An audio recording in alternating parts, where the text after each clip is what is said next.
we are going to talk about, and you should leave understanding a little bit about how Youth Build AmeriCorps programs are evaluated within our network, what we're looking for, some ways we measure the impact of Youth Build AmeriCorps, and some of your responsibilities, and also emphasizing the importance of source documentation for performance measures.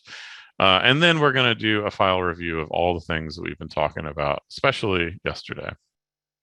So revisiting our pyramid purpose, we've done this a few times, but just, again, emphasizing this image of how we think through our work of kind of moving through the steps. But as I was reflecting on this conference and what it's meant to be in terms of a reset moment for the next 3 years to really get everybody on the same page of what we should be focused on, I realized we don't really take the time to explicitly tell you all some of the ways that we evaluate programs and how things can go wrong and what that looks like. So let's take a moment to do that.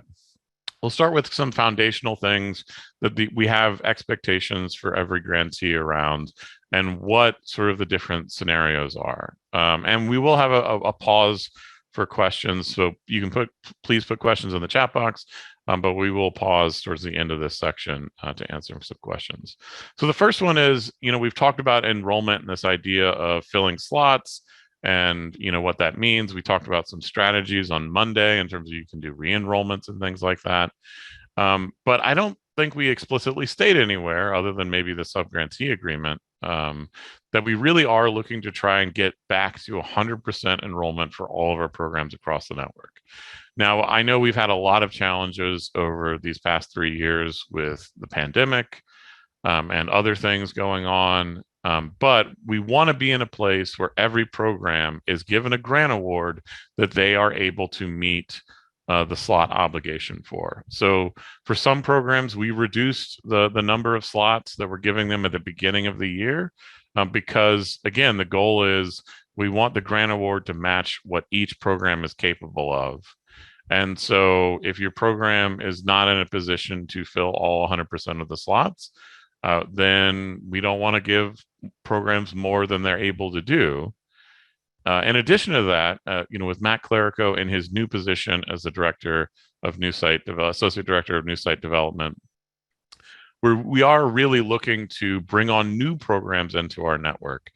And so when we have programs that say, hey, I can fill 70 slots, and it turns out they can only do 30, well, that's 40 more slots that we had set aside that maybe if we're doing a good job recruiting, we could give to a new program. So we are very much focused on getting back to 100% in our network in the next 3 years. And the other piece of this is if your program is below 90%, if you are giving back 10% or more of your award, then that may change the award that we give you either this grant year or the next grant year. Now, this is something that we're still working out, and so we haven't finalized a policy of what this is going to be for the next 3 years, but this is the policy that we had prior to the pandemic. And in some form, we are going to be revisiting this notion of if you are not filling your slots, then your grant award will be adjusted in some way. And again, the goal for that is not necessarily to be punitive, but it is to make sure that we are using all the resources that our AmeriCorps is giving us to their full effect. So enrollment is a big piece that we're focused on for the next 3 years. So another piece, they're talking more about this in the fiscal section and everything, but just so everybody's on the same page, it's a requirement that programs have a budget and they meet their match requirements and they're submitting all their documentation in a timely manner. So this is, again, one of those things of, what's a way that you could be defunded as a Youth Build AmeriCorps program? Well, it's messing up your budget in terms of not submitting the documentation that we ask for, being significantly behind on those reimbursements and things like that. Compliance with AmeriCorps regulations. Again, we spent a lot of time yesterday focusing on what those rules are. And we're going to take some time in just a minute to kind of look through what a site visit looks like and kind of what we look at as our main monitoring tool. And then lastly, waste, fraud, or abuse of federal funds. So we have been fortunate that this has not been something that we've had to deal with very often in our network. But if you, for whatever reason, your program is committing fraud or abusing federal funds, then obviously we cannot fund that program. So let's talk a little bit about site visit monitoring. This is the main tool that we have to review programs and check in to make sure that you all are implementing the grant and the way that we're asking you to do and that you agree to in the subgrantee agreement. So these occur once every 3 years. So we'll be visiting every program in our network over the next 3 years.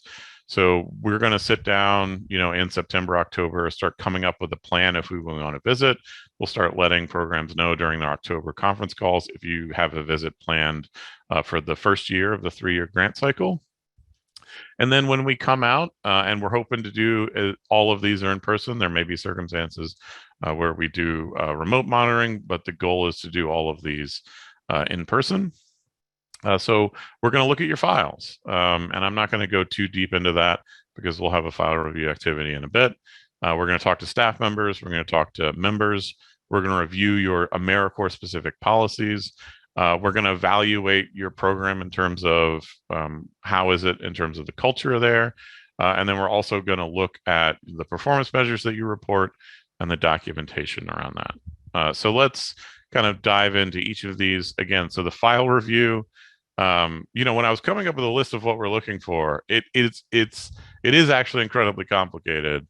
But on the surface, it's simple in the sense of what we're looking for is everything in there that's supposed to be in there, and then is everything that is in there, is it signed and dated correctly? And that's almost entirely what we're looking for.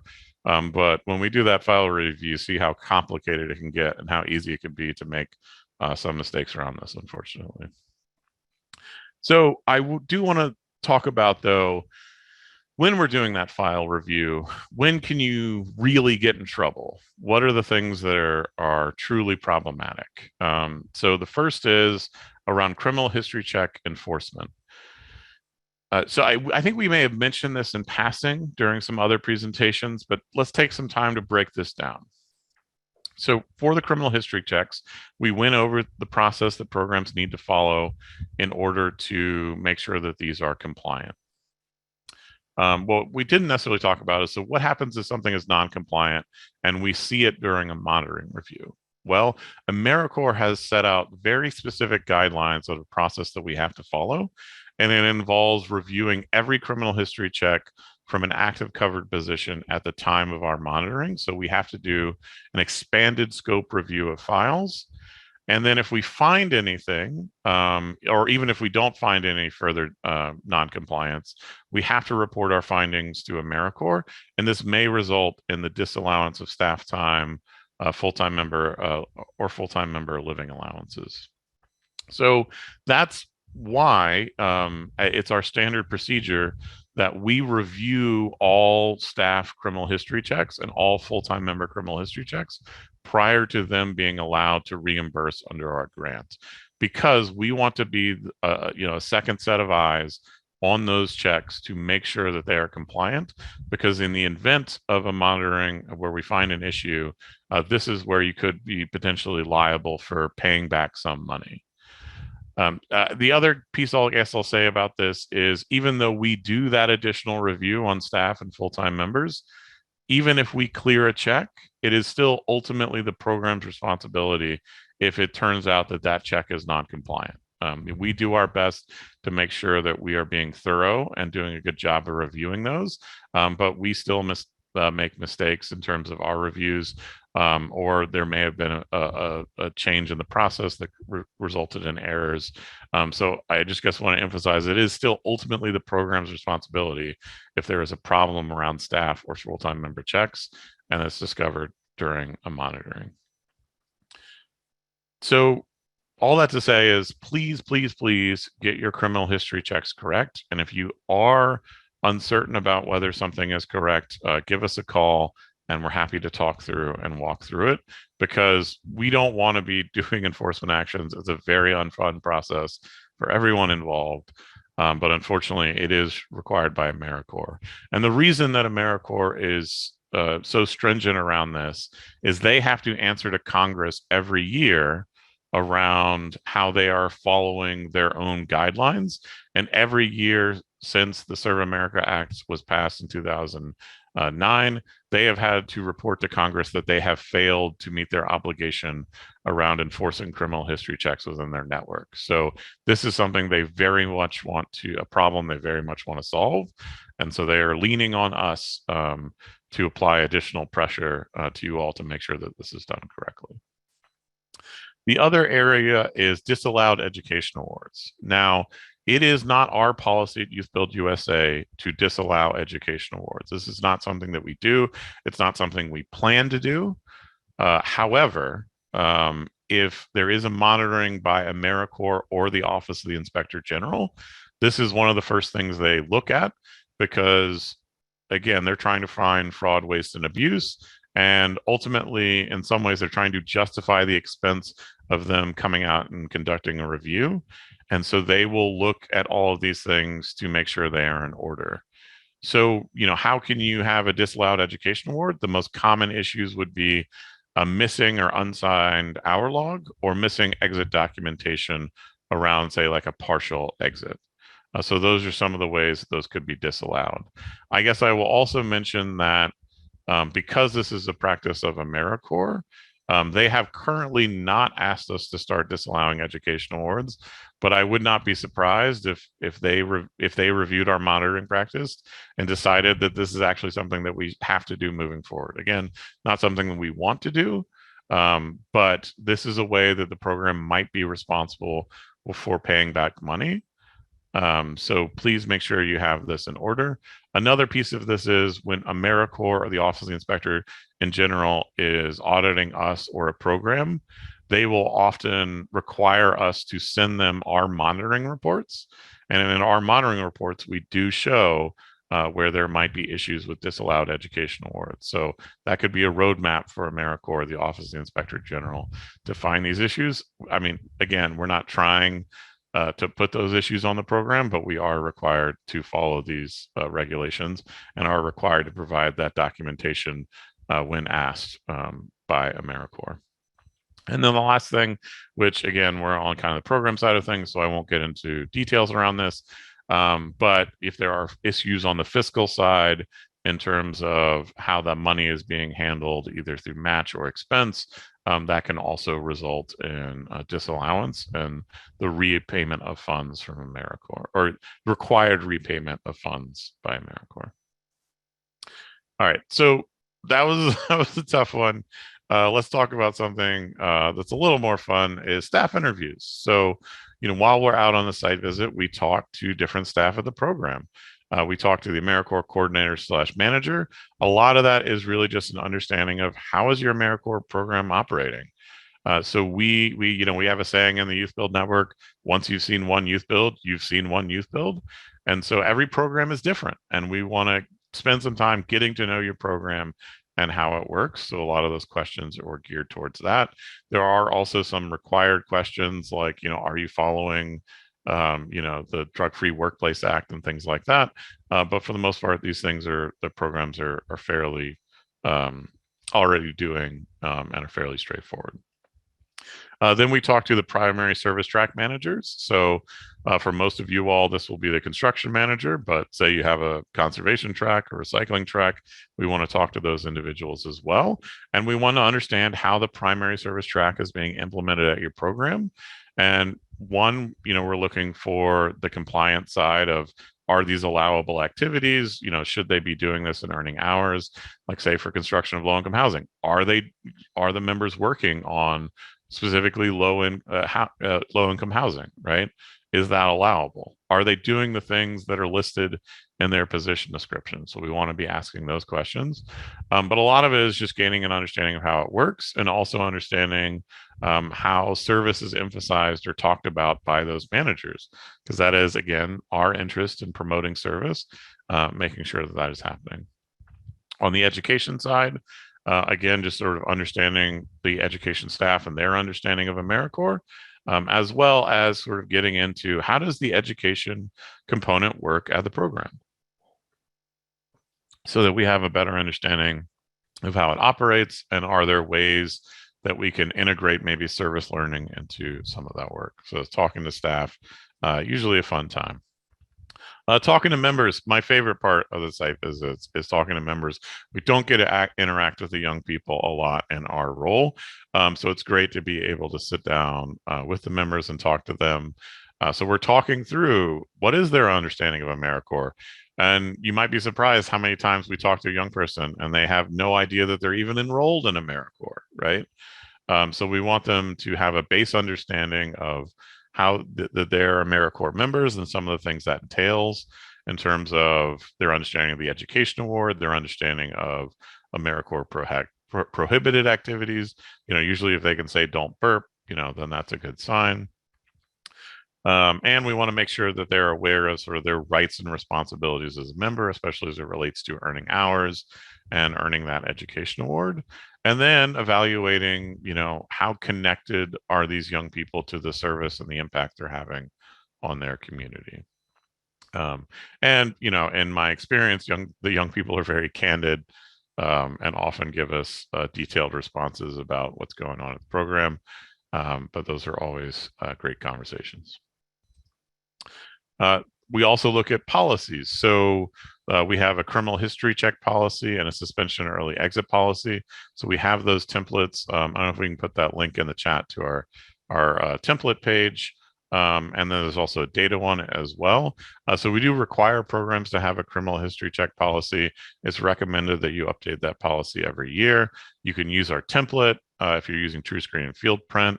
If you're not using TrueScreen and Field Print, it's even more important that we have a criminal history check policy from you all. And then also suspension and early exit. You don't necessarily have to use our template, but you do need to have outlined what is the process your program uses for suspending members, and what is the process your program uses for early exits around partial awards. I guess I should clarify that the partial award piece is the main part of that early exit policy. So we're going to take a look at those policies. Are you using our templates? Are you using something that's equivalent? Do you have everything in place that you need? And are you following the policy that you wrote down, right? So when we read your policy, then we ask you questions about how things are being implemented. We want to know, like, okay, you're doing what you said you were going to do. All right. And then lastly, and this is, again, there's some tangible things here, but a lot of this is a feeling. But the culture at the program, and we want it to be infused with this culture of service. So there's some outward displays of this in terms of the AmeriCorps symbol displayed, and we are going to try and emphasize over these next 3 years moving to the new branding and the new AmeriCorps A. Are AmeriCorps members wearing the A while they're serving at the program? That is a requirement from AmeriCorps that anytime they're earning hours, they should also be wearing the A. Is AmeriCorps on the program's website? Is it acknowledged that AmeriCorps is a funder of the program? And do you all have an active policy council? So I know, again, with the pandemic and everything going on, that not everybody's been able to maintain a policy council, and I know that they've been a challenge even before pandemic times. So, Matt Clerico developed a wonderful guide on how to operate a policy council. So I think we can put that link in the chat to that document. Encourage you to check it out as we're sort of, getting into times where we've adjusted to the pandemic in some ways, thinking about, okay, maybe we didn't have a policy council for a few years, but let's bring it back. So thinking about those things. So this is some tangible things. I think the intangible things are just, how we're talking to the young people, specific phrases. I'm always on the lookout for the phrase of it feels like a family, right? If I hear that phrase, it feels like a family. I know I'm at a youth build program, and I know I'm at a youth build program that's doing something right. And I guess that's another piece to emphasize this. I mean, I just talked through a lot of ways that we are evaluating programs. But the reality is that we want to be working with you all, and we want to be helping serve the young people. I mean, we never want to be defunding a program. We don't want to be taking away money and opportunities from young people. And, when we have a challenging site visit and somebody comes back with a long list of issues that need to be corrected, oftentimes one of the first questions I ask is, okay, but are they helping young people? And if the answer to that question is yes, then we'll see if we can find a way to work with you. We have an obligation to our funder and to the rest of the field to make sure we're complying with AmeriCorps rules. But if at the end of the day you are serving your young people and you're doing a good job, then we will do our best to bend over backwards to help make this partnership work. Now it is a partnership. Again, we gotta meet each other in the middle. But if you're helping young people, we want to be helping you. So again, emphasizing all of these things that we want to make sure we're doing. But at the end of the day, that's really what it's about. And we want to make sure that as we're getting into all of these regulations and things, that we don't lose sight of that. So the other piece of this in terms of helping the young people is this education award. So we talked a lot about it on Monday, so I'm not going to reiterate everything that we talked about there, other than to say that we want to have everybody at 50% or more in our network, if at all possible. And for the programs who are at 0 to 29%, over these next 3 years, we want to make sure we get out of that category. And if we're looking at refunding programs 3 years from now and everything else is going smoothly, but we've got a 15% education award attainment rate, I want there to be a serious conversation about, is this a good fit for your program if your young people are not earning education awards? So again, over the next 3 years, really looking to get everybody out of that 0 to 90%, 0 to 29% category that's there. So I talked a lot. I'll pause here to see what questions there are and what we might be able to answer and help clarify. So I don't know if somebody wants to, Matt or Lauren, if you want to kind of get me up to speed on what's been going on in chat. Not a lot, but I do want to clarify, and thank you, David, for explaining what a site visit is, because I feel like we assume that and that programs know that. But if you're a new site, if you're Indianapolis, San Antonio, or Pittsburgh, and we're currently working out a site visit for you in the next month or so, it's not going to be this. It's going to be, because you haven't done anything yet. So there's not going to be anything to review, right? It's going to be more on hands training. So I don't want anybody to be scared if they already confirm site visit dates. They're like, what is he going to do? Yes, thank you for that. That would be more of a training visit than it would be a monitoring visit. So, but I mean, those programs will get monitored probably in year 3, and maybe not by me, because they may be with another portfolio manager at that point. So yeah, we still want you to get it right, but I'm gonna help you get started the right way at least. Thank you. Great. All right. Well, if there are any other questions, feel free to put those. Sorry, Kevin, we didn't mean to scare you. Feel free to put those in the chat, but I'll go ahead and move on. So let's talk about data a little bit. So originally I was going to kind of go over some of the performance measures, but then I realized we had a webinar in April that we did, and I didn't actually put it up on our YouTube channel. So I fixed that issue, and we'll provide a link for this presentation. So it's about 45 minutes. It goes through our performance measures and from the kind of 101 perspective. So if you aren't familiar with what those are, what DYB is, any of those things, I encourage you to watch this video. Like I said, it takes about 45 minutes. And it kind of goes over those requirements. We'll probably also be doing an additional training about this later in the year, because we're still wrapping our head around the new 3-year grant process and some of those changes to the performance measures we need to inform everybody around. But in the meantime, I encourage you all to check out this video if you weren't able to join us in April. But there are some things that are fundamental to our performance measure objectives that I want to talk about that I think is helpful to revisit for everybody. So here is a red dragon sitting on its hoard with a hero adventurer who is trying to slay this dragon unsuccessfully.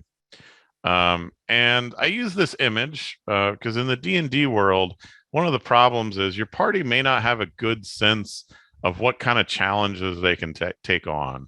And you try and tell them and hint them like, hey, maybe don't fight the dragon at first level. Like, you're not that much of a hero yet. You got to work up, kill some rats in a basement, all right, and then maybe work up to dragon. And sometimes they don't take that advice, and then the dragon does what dragons do. How does this relate to you all? Well, in terms of objective setting and how we think about these things in our network, and how we report things to AmeriCorps, what we are most focused on is, did you do what you said you were going to do? There are certain things that we have standards around. We just went over education awards. There are AFNet standards related to GEDs, high school diplomas, and job placement.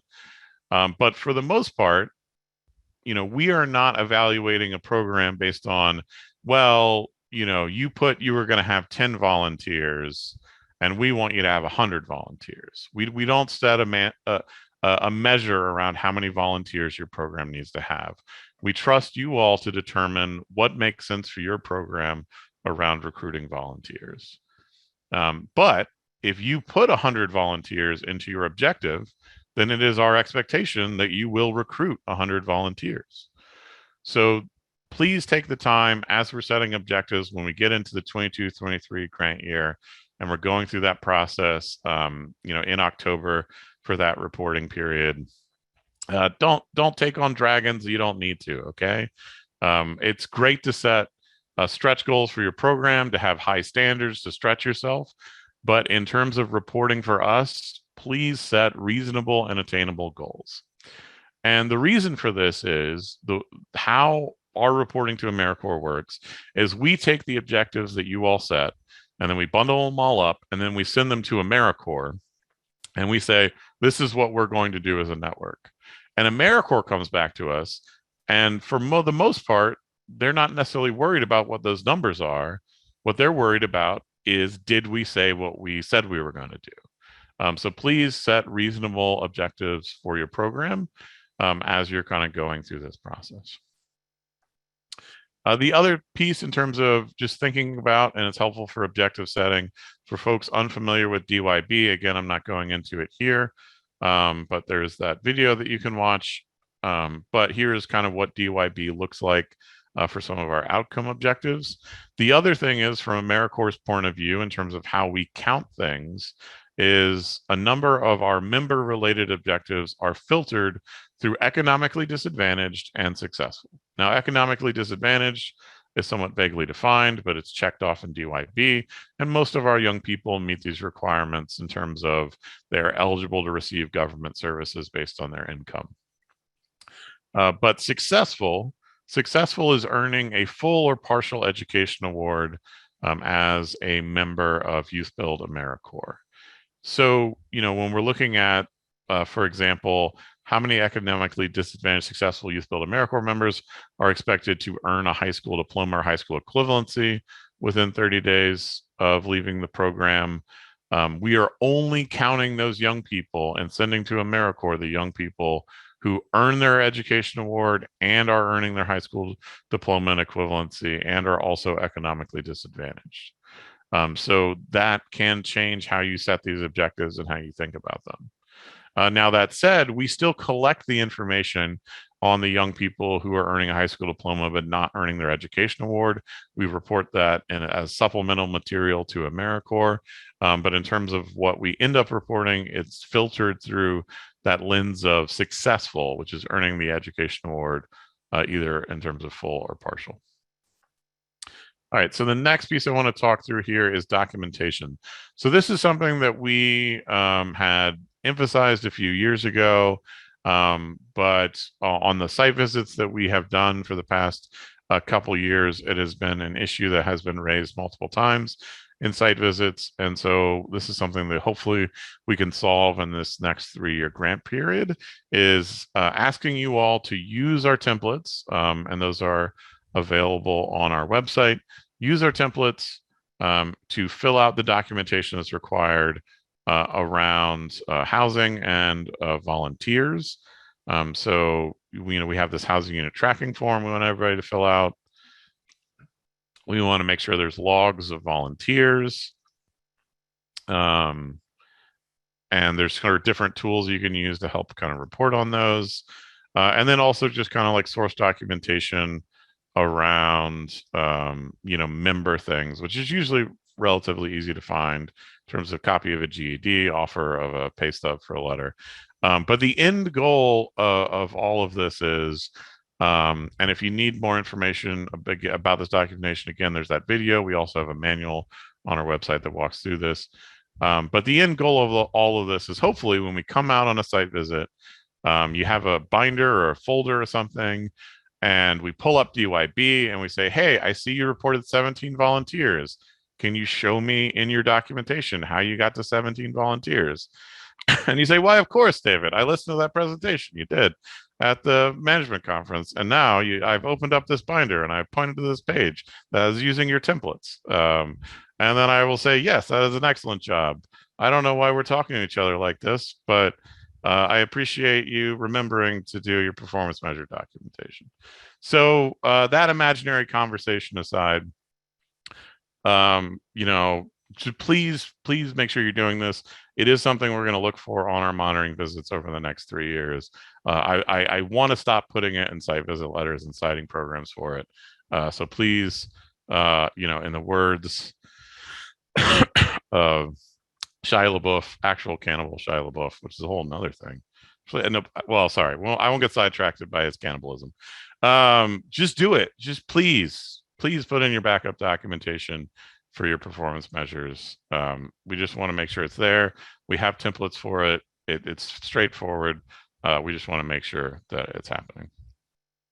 All right. So with that, I will pause one more time for questions before handing over to Lauren and Tori to close us out for today in the program track.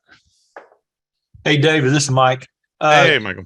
Can you go back to that previous slide before that? There you go. Thank you. And again, we will be putting all the presentations up on the website as well as the PDF of these slides. And just to get clarification here, that the offer letter, pay stub, all that's for those that are partial credit and exited for partial credit. Is that what those are?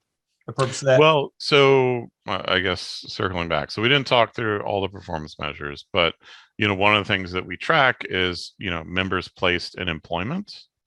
So it's really any AmeriCorps member who ends up with employment, but this is also something that you're tracking at the youth build level. Sure. So it's often you already have this somewhere, right? And in your folder, you can say like, this is in the DOL files in this folder place, right?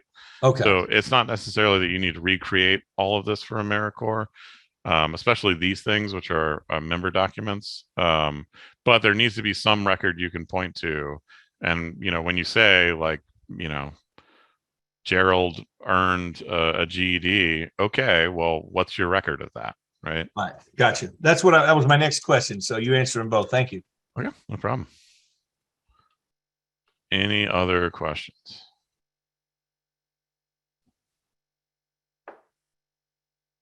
All right, great. Well, I will turn it over to Lauren and Tori to lead us through looking at a member file. All right. Thanks, David.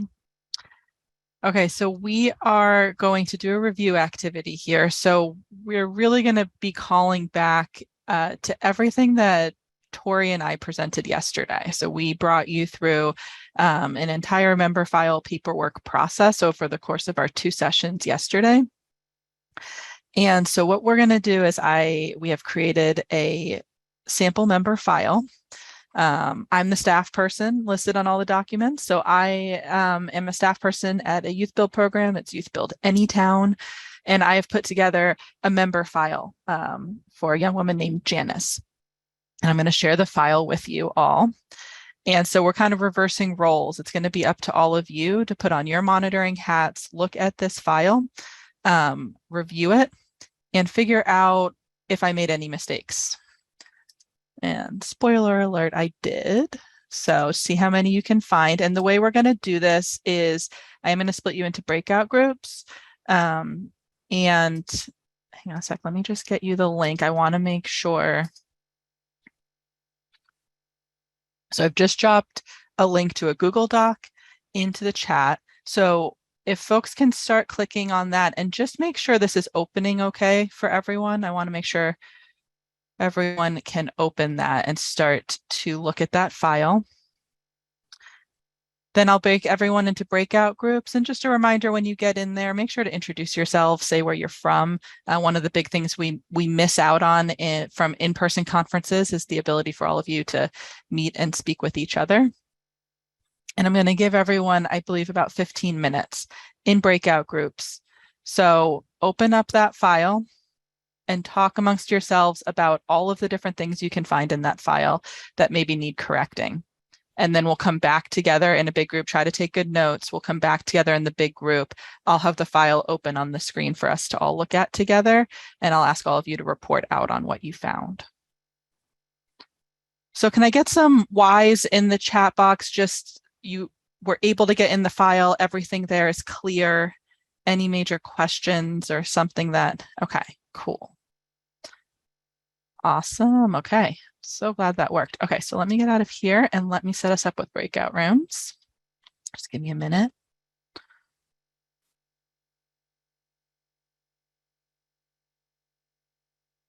Let's do that. All right, guys, I'm going to send you into breakout groups. And like I said, about 15 minutes there, and then I'm going to pull you all back into the main session. Okay? Have fun.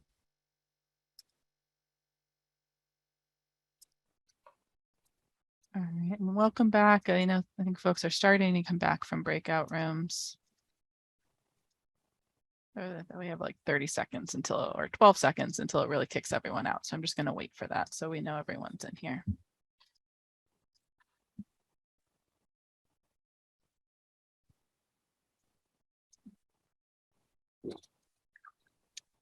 All right, that should do it. I think everyone should be back.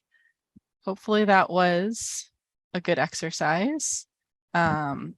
I think there have been a couple people that have been coming in and out of this session, which we totally get. I know you can't pause everything at the program. So just to make sure everyone right here knows what we're doing, there is a link in the chat to a Google Doc of a sample file that I created that has a good number of mistakes in it. And everyone was just in breakout groups to try to discuss and identify all those mistakes. But now we're going to go through it as the whole group together. So just to make sure everyone is on the same page, regardless of when you came into this conference session. So hopefully you all see I've got the file on my screen now. And we're trying to figure out the best way of doing this. I think we're going to rely on chat mostly. And my fellow colleagues are going to help manage chat. And we're going to kind of go through the file beginning to end a little bit and try to see everything that folks caught. And I will try to remember all the little things to make sure I point everything out. All right. So let's start at the beginning. I obviously put some basic information here at the start. And just for context too, David brought you guys through what a site visit looks like. This is what we do. If we go on a site visit or we need to review files, we go into eGrants for your program and we pull out member information.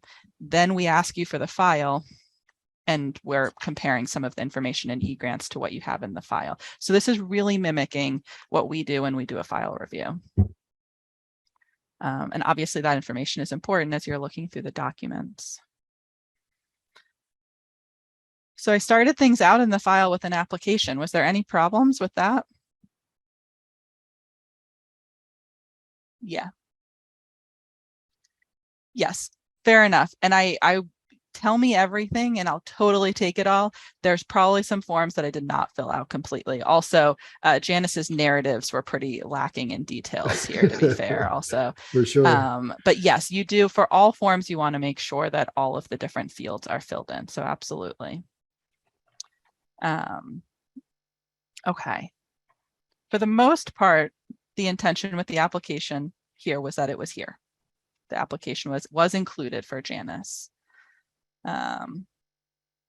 Okay, so let's get past the application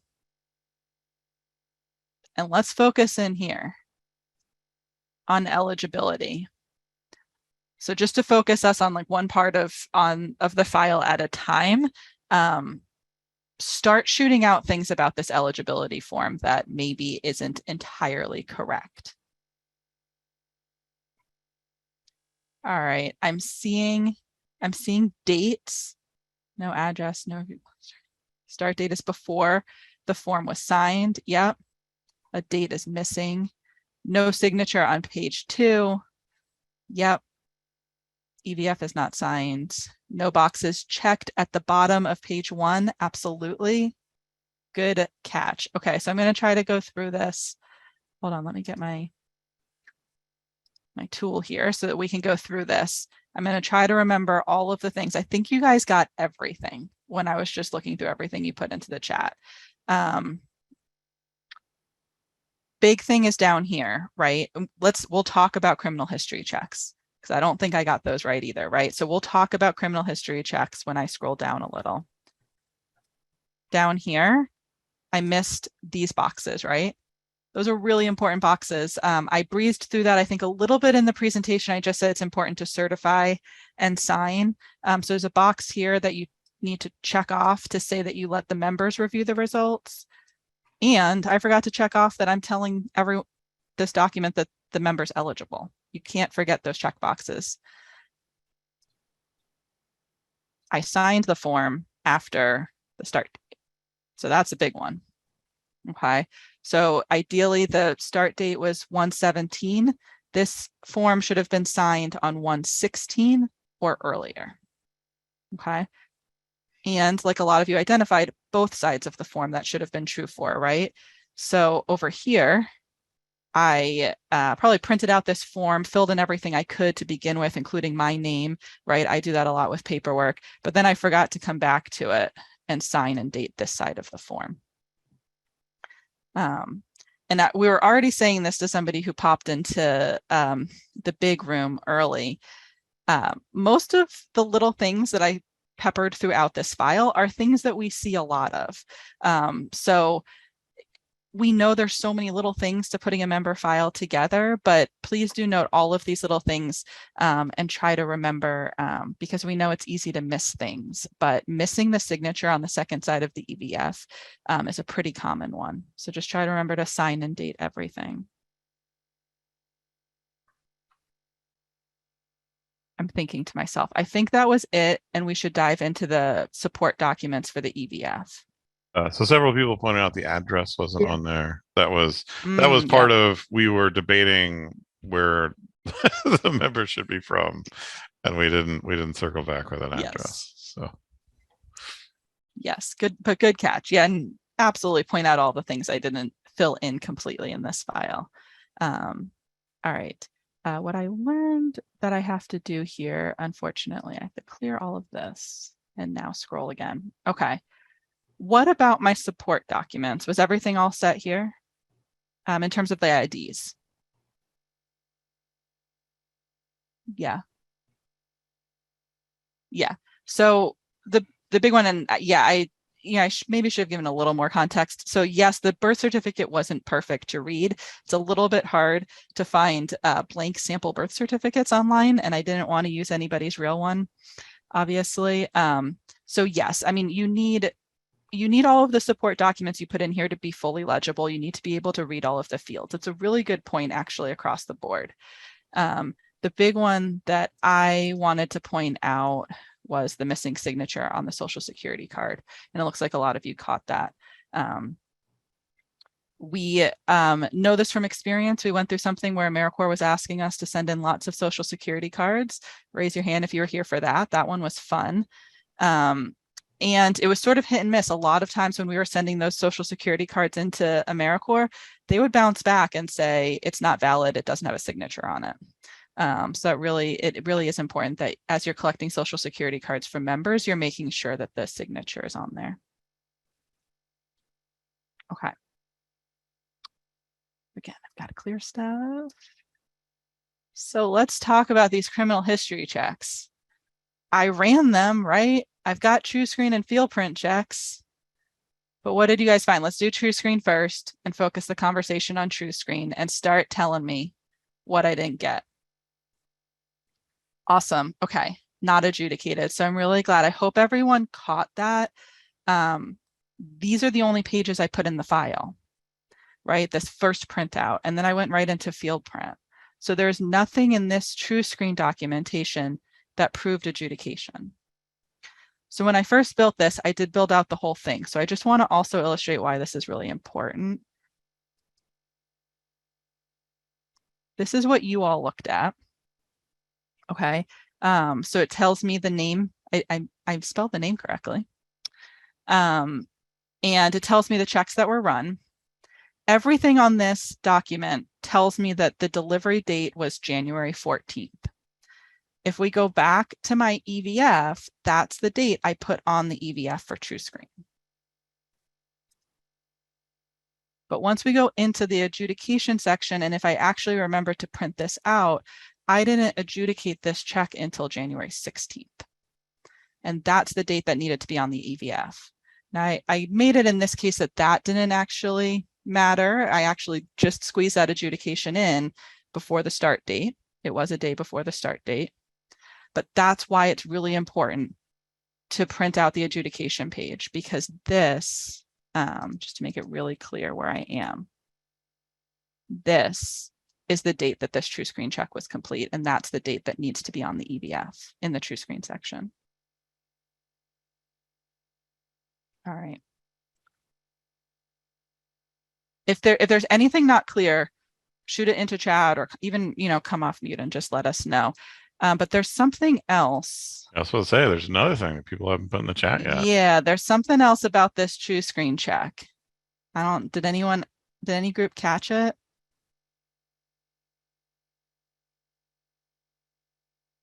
No? Yes, thank you. Yeah. All right. So this is a little bit, didn't mean it to be tricky, but right up here, the beginning, I did tell you that Youth Build Anytown is in Pennsylvania, and Janice's ID was in Pennsylvania. And I let you know that the Pennsylvania CHC requirements are all three parts of the check: NSOPW, state, and FBI. So where do I see this in the file? Let's go back down. Hopefully I'm not scrolling too fast or making me dizzy. I apologize if I am. TrueScreen documents here in the services section, I can see that the sex offender, the NSOPW check was run, but this check needed to have a state included, and that should be listed right under or above the sex offender. So this is actually a non-compliant TrueScreen check. There needed to be an NSOPW and a state check run for Janice, and there was only an NSOPW run. And that's why we need both of these TrueScreen printouts. We need the name spelling, the services run, and then the adjudication. So hopefully that's helping make things clear. Again, any questions, throw them into chat. All right. I think that was it with TrueScreen. Let me know if there was anything else in there. But let's do field print. I ran field print. What did I get wrong? Was there anything missing from field print? Not reviewed or adjudicated. Yeah. Can you repeat the NSOPW section? Okay. Let me do field print, and then if there's questions about TrueScreen, let me try to get back to those. So yes, for field print, while we're on here, this is what I think I even said it in my presentation yesterday, right? This is like the heart sinking moment when I look at a file and all of this is blank. Okay, so the check was run, but this doesn't actually tell me that the check was adjudicated at all. I would need all of these fields to be populated with past, the staff person who went in and viewed the fitness determination and made the adjudication decision, and the dates. So this is the date I used on the EVF, which isn't necessarily accurate. And there's no proof that field print was adjudicated in this file right now. Yeah, so just, go ahead. Just to clarify, just so it's clear, that date that you just circled, that's when the report came back to you. Even though it says adjudication results, that might be confusing. If you don't go into the system and adjudicate, then it won't show up, and you can't just use that date because you have to establish in the system that you looked at the record. Yeah.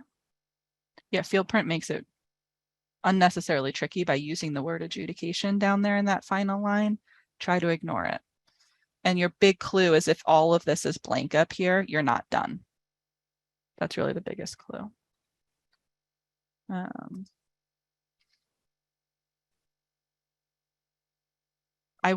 Somebody asked to go back to the NSOPW section, so let me do that really quick. So this section here, I'm back up on TrueScreen. Services here. So this lists out, the first line is just like the member's name, and then it lists out the different checks that were run. So this tells us that only the NSOPW was run in TrueScreen.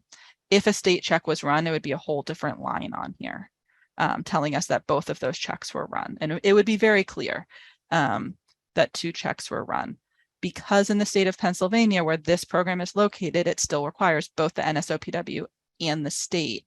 This whole check is just non-compliant. Unfortunately, there's just no proof that a state check was run.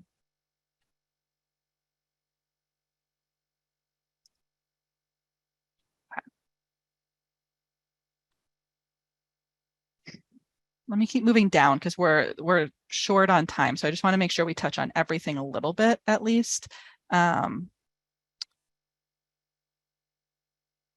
the question, just to point to this again, we talked about it briefly yesterday. If you're not sure what checks you need to run at your program, talk to your portfolio manager and we'll make it really clear. It's a little bit different in every state and we'll make sure that you know. So if you're not sure yet, if that's new information to you, just ask your portfolio manager. All right, let's talk about the contract. I have the contract, I have it signed. What didn't I get right on this document? Yeah, okay, so the service date, awesome. The dates are wrong, yeah. All right, perfect, guys. So just so everyone is on the same page, the front page of the contract is a big place where we put the start date for members. And this date doesn't match what eGrant said, right? This is fairly common. I know, maybe I printed out this contract early on and when I was getting ready to enroll the member, and I intended to enroll Janice on January 10th. And then everything took longer and I ended up not getting to put her into eGrants until a week later. But I forgot to come back and update this document. Okay, so really important to make sure that the start date on the contract is accurate. Something else about this, right? If I go down. Yeah. Okay, perfect. You guys got both of them there. So there's no position description attached. So that was a whole part of this that was missing. Some folks, it works a little bit differently for different programs. There is a section of the contract that talks about the position description. Every once in a while, I'll see a program that embeds the position description right into the contract here. More often than not, it's a separate attachment. That's what this references, but it wasn't in this member file. Really important document to make sure is in every member file. That tells us what service track they were in, what service activities they were doing. You have to have the position description in the file for every member. And you guys also caught my late signatures. So I actually signed the contract on the same day I signed the EVF, right? So I got all the hard work done. I got the member in eGrants, and then I sat down a few days later and I was like, oh, let me make sure all my paperwork is correct, right? Understandable, but not okay by AmeriCorps paperwork standards. Everything has to be signed before the start date. So before you click enroll in eGrants, that's your reminder to go through the member file and make sure everything is signed. All right, we're right up against time. So I'm gonna get us all the way down to hour logs just so we talk about it. What happened in my hour logs? What did I do here? Yeah, wrong start date. So you guys caught that, awesome, in the hour logs. So again, just so everyone sees this, eGrants told me, or told you, that the start date for this member was January 17th. But hours were earned before January 17th. So again, maybe I intended to start her that week, right? But I just didn't get her into eGrants until the next week. So all of those hours needed to be taken off. There can be no hours on an hour log before the member start date. Those hours would be disallowed. What else about the hour logs. Didn't sign, yeah, no member signatures. Yep, so let me get down. Last 2 months, so I was good all through their term of service, right, with signatures from the member and the staff person, but then I got to the end of the term of service and Janice left before I could get signatures for her last hour logs. So again, just so we're all right down here, every single hour log needs a member signature. Okay, especially if we're giving out an Ed Award. Janice got a full Ed Award. So really, when we're giving out an Ed Award, we want that member to come back and make sure all of those hour logs are signed. Sometimes if somebody is getting exited without an Ed Award and they've left the program, what we would advise is just to say the member's not available for signature if you can't get them back in the building anymore, right? Makes a little more sense if they're being exited without an Ed Award. But if we're giving them a full Ed Award, we want all those hour logs signed. All right, what else? Yeah, poor Sherry. Sherry's driven to like places an hour and a half away to get signatures for us. Love it. Okay, and people are catching the hours. So yeah, let me try to make this clear too. So here we are at the end of the hour log. So at the end of the member's term of service, where we've tallied up all of the service and the training time. The way that David has built this for us now is wonderful, because what I actually did throughout this member's term of service was I counted these service hours and more training hours than I could. This line, the total education award hours, adjusts down to the right number of training hours. This is the correct number of hours that needed to be reported into eGrants, because that capped the training hours at 20%. By reporting 479 hours in eGrants, I actually reported a higher than 20%. More than 20% of those hours were training. And then you can see how different things can combine here, right? So this was actually the number I needed to record. I also included too many hours before the start date. So all of a sudden, I think I'm below, or I'm right at maybe below 450, right? So this is where we would start to report on, there's the potential that if this file was investigated further, that this Ed Award could possibly be disallowed because this member actually didn't earn enough hours. So always double check that you're reporting the right number of hours into eGrants. Okay, we're already 2 minutes over and I want to honor everyone's time. So shoot into chat if I've missed anything, or guys on my team, did I miss anything that I'm forgetting to point out? There was one document missing. I don't know if anybody. Oh, of course. Yes. Yeah. What else was missing, guys, at the end? Yeah. Evaluation. So just left that off. I forgot about it. So every single member file, regardless of type of exit, needs an evaluation. So that was missing from this file. Angela Balgoon, you do not need a checklist. You've been doing this work for 10 years. Okay. Well, that brings us to, I know we're a little bit over. We do have a new list of documents, a new checklist of documents that we're putting on the website that will include all of the different documents that are absolutely required in a member file. I don't know if we have a link to share in the chat right now for that. But then I also want to make sure that we drop the evaluation for this section of the conference in the chat as well, so folks can tell us. So that's going to be the document I was just talking about, I believe. So I hope that this exercise was helpful. I know we kind of had to rush through it a little bit. It was a lot to get through in a short amount of time, but hopefully it was a good review to look at a file like that. The second link that David just dropped is the evaluation for this section. So let us know your thoughts, anything we can do to improve. And if you guys have any follow-up questions, Hmm. I'm happy to stay here for a little bit if anybody has more questions, but also you all have one of us to email directly if you have questions about anything we just presented on. Yeah, and we also have the office hours for after we close out the main conference. So we'll stick around a little bit for that.